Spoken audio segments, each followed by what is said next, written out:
मोदी जी वहां पे हर घर नल जल, भाषणों में है तो फुल ड्रामाबाजी करके 3% 4%, हर एक के घर पे छत मिलेगी करके भाषणों में सुने हैं आपने?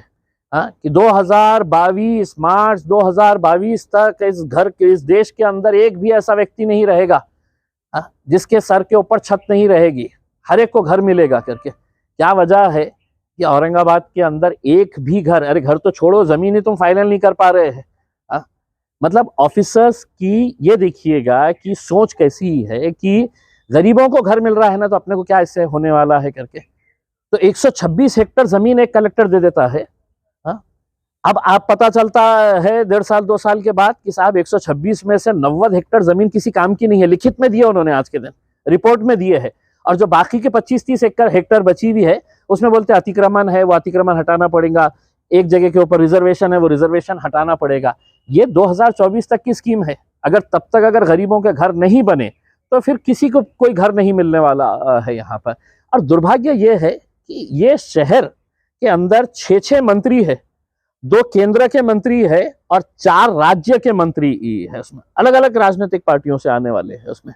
लेकिन 6 मंत्री होने के बावजूद भी ये 40-50 हजार गरीबों को घर क्यों नहीं मिल रहा है करके, ये सवाल इनसे भी पूछने की जरूरत है। चलिए, प्रोग्राम्स है उसका रिव्यू करने के लिए एक दिशा की कमेटी की मीटिंग होती है, और ये बंधनकारक होता है कि ये मीटिंग क्वार्टरली बेसिस के ऊपर होना चाहिए। यानी कि अगर गिरी पड़ी हालत के अंदर भी अगर देखा जाए तो साल में 3 मीटिंग्स होना चाहिए।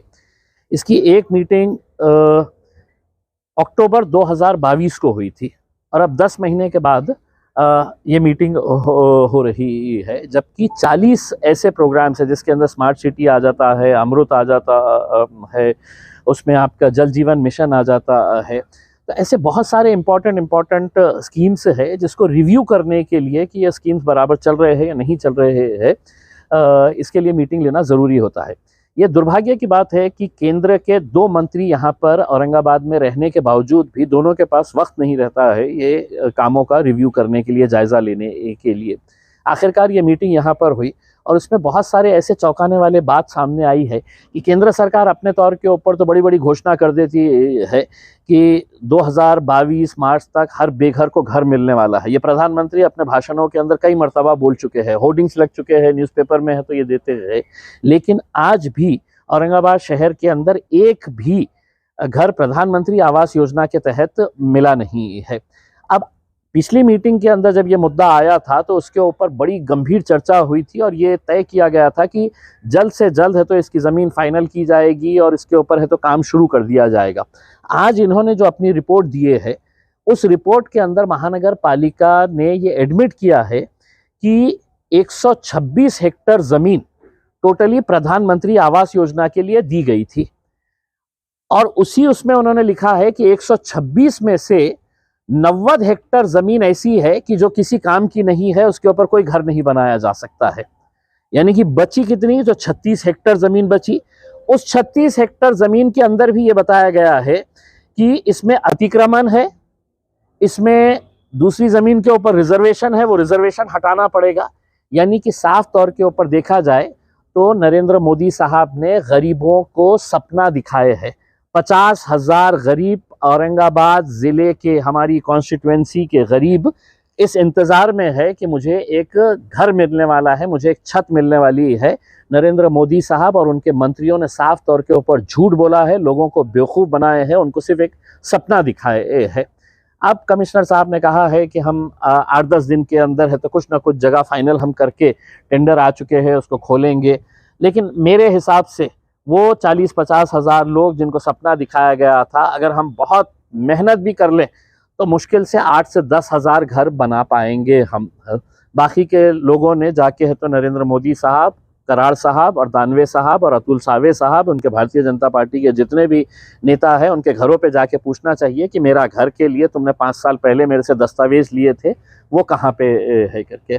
दूसरा ये है कि जल जीवन मिशन के नाम के ऊपर आपने प्रधानमंत्री के भाषण सुने होंगे कि 2024 तक हर घर नल, और सिर्फ नल नहीं, हर घर नल जल, यानी कि नल भी रहेगा, जल भी रहेगा करके।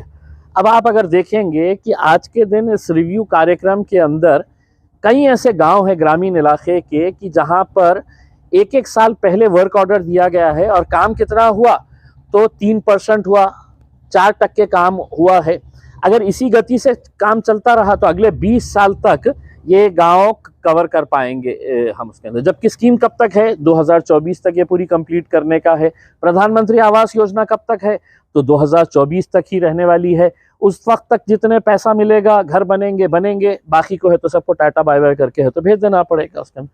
तो ये बड़ी दुर्भाग्य की बात है कि केंद्र सरकार की स्कीम के लिए केंद्र के ही मंत्रियों के पास वक्त नहीं है।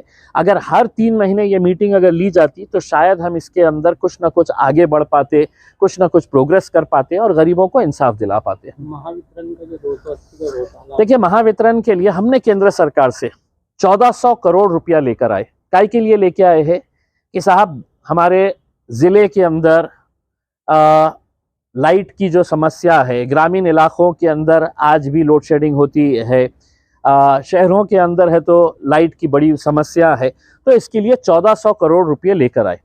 अब ये 1400 करोड़ रुपये कहाँ खर्च होना, इसके लिए एक कमेटी गठित की गई थी। वो कमेटी के अंदर जो है तीनों खासदार है, मैं हूँ, दानवे साहब है, कराड़ साहब है, पूरे आमदार है, जिलाधिकारी है। तो ये सब कमेटी के लोग बैठ के ये तय करना चाहिए नियम के हिसाब से कि ये 1400 करोड़ रुपया जो आया है इसको कहाँ पे और कैसे खर्च किया जाए करके। लेकिन महावितरण के अधिकारियों ने क्या किए कि कमेटी है नहीं बताए, और नहीं है बताकर उन्होंने क्या किए कि 280 करोड़ रुपये का काम निकाले, उसका टेंडर फ्लोट किए। हैदराबाद की एक कंपनी है नागार्जुना, उसको ये टेंडर दे डाले, काम दे डाले, और यहाँ पर जब आए तो उनकी हिम्मत देखिएगा कि वो वहां पर बैठ के बोल रहे हैं कि हमको अभी कमेटी गठित करना है करके। जबकि मैंने उनके सामने ये बताया कि ये कमेटी ऑलरेडी नवंबर 2022 को गठित हो चुकी है और जिला अधिकारी के ऑर्डर से उसका नोटिफिकेशन भी निकल चुका है। यानी कि आप जब 280 करोड़ रुपए के कामों का फैसला लिए तो 4 अधिकारी बंद कमरे में बैठे होंगे और उन्होंने तय कर लिया है कि ये ठेका इसको देने का है। जब लोगों को परेशानी होती है तो किसके पास जाते हैं? आमदार के पास जाते हैं, खासदार के पास जाते हैं, मंत्री के पास जाते हैं। कमेटी गठित होने के बावजूद भी ये निर्णय लेने से पहले कमेटी के साथ चर्चा क्यों नहीं की गई, कमेटी की मीटिंग क्यों नहीं बुलाई गई? तो ये ऐसे बहुत सारे मुद्दे है देखा जाए तो।